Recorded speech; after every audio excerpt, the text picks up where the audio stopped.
लोग मुझसे पूछते हैं फोन करके कि असदुद्दीन अवैसी ये कैसा हो रहा है, ये क्या हो रहा है। लोग तकलीफ महसूस करते हैं और लोग पूछते हैं कि कहां है सलाहुद्दीन अय्यूबी, कहां है वो सलाहुद्दीन अय्यूबी। अरे तुम अपनी औलाद की क्या तरबियत कर रहे हो? कहां से सलाहुद्दीन पैदा होगा जब बाप अपनी औलाद के सामने अपनी मां की बेइज्जती करेगा? कहां से सलाहुद्दीन आएगा जब तुम बेटे के सामने, औलाद के सामने अपनी बीवी से गलत बर्ताव करते हो? कहां से सलाहुद्दीन आएगा जब नौजवान गुनाह करते हैं, जिना करते हैं? कहां से सलाहुद्दीन आएगा जब तुम जिना करते हो? कहां से सलाहुद्दीन आएगा जब तुम अपने हाथ से अपने भाई का कत्ल करते हो? कहां से सलाहुद्दीन पैदा होगा जब हमारी बेटियां गुनाह करती हैं? सलाहुद्दीन कैसे पैदा होगा? जब तुम नेक बनोगे, जब तुम गुनाहों से दूर रहोगे, तुम रसूलुल्लाह सल्लल्लाहु अलैहि वसल्लम से बेपनाह मोहब्बत करोगे तमाम चीज और दुनिया से बढ़कर। सलाहुद्दीन अय्यूबी जिंदगी में जब तक बैतुल मुक़द्दस मस्जिद अक़सा पर कामयाबी हासिल नहीं किया, उसकी पेशानी पर बल रहता था। बास जगह मैंने पढ़ा कि सलाहुद्दीन अय्यूबी जब तक फलस्तीन पर कामयाबी हासिल नहीं किया वो मुस्कुराता नहीं था। लोग उससे बोलते थे, सलाहुद्दीन तुम मुस्कुराते क्यों नहीं हो, तुम्हारी पेशानी पर बल क्यों नहीं आता? तो सलाहुद्दीन कहता था कि क़िबले अव्वल हमारा रहा है। 17 साल रसूलुल्लाह सल्लल्लाहु अलैहि वसल्लम ने क़िबला बनाया, वो जगह जहां पर आक़ा दो आलम सल्लल्लाहु अलैहि वसल्लम जमीन से आसमानों पर अल्लाह का जाकर दीदार करें, उस जगह पर जब तक हम कामयाबी हासिल नहीं करते, सलाहुद्दीन कैसे मुस्कुराएगा? सलाहुद्दीन के पेशानी से बल कैसे जाएगा जब क़िबले अव्वल मेरे साथ नहीं?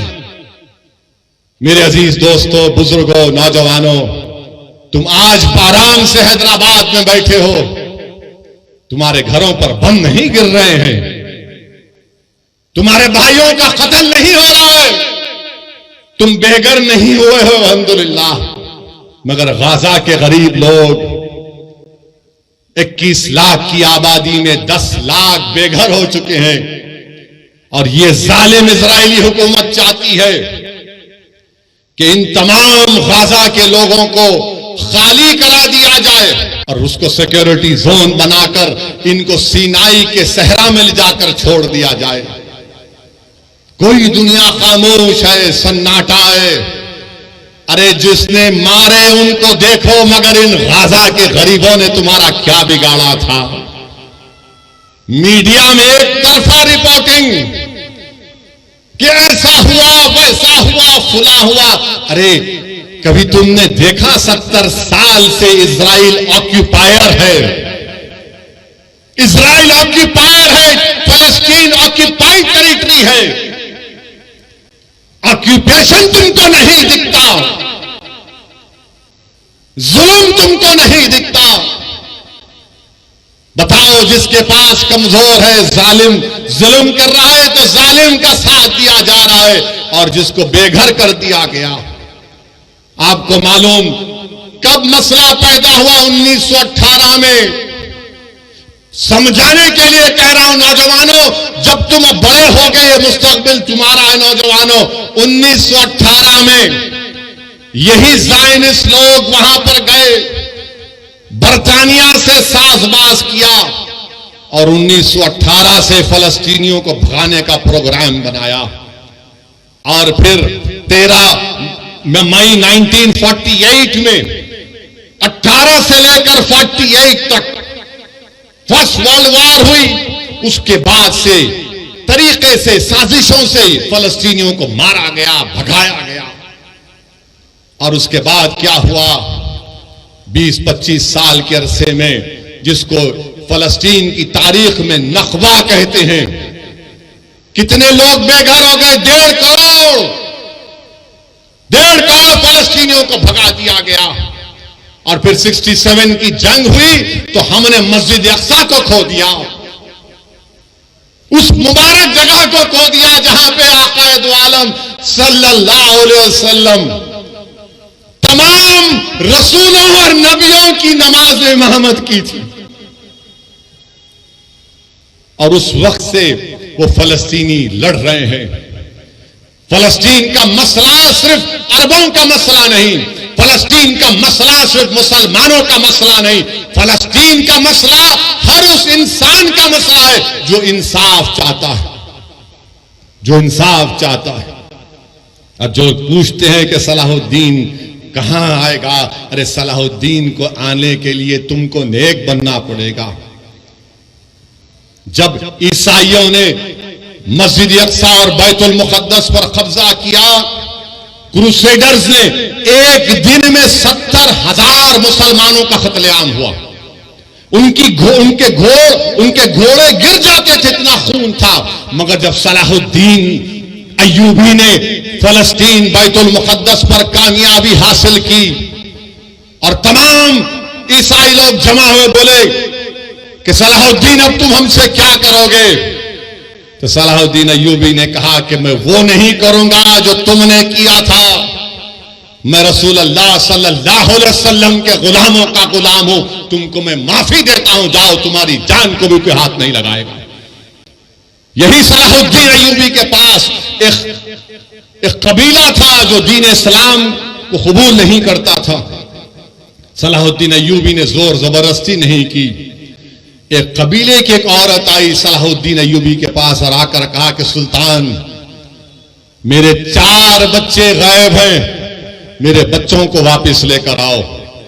Salahuddin Ayyubi Fatih फलस्तीन, Fatih Betul मुकद्दस उठता है, अपने जिस्म पर जर्रा पहनता है, तलवार उठाता है।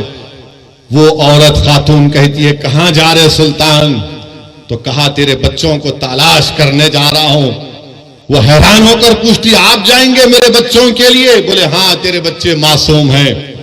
फजर को निकलता सलाहुद्दीन अय्यूबी, जहर हो जाती है।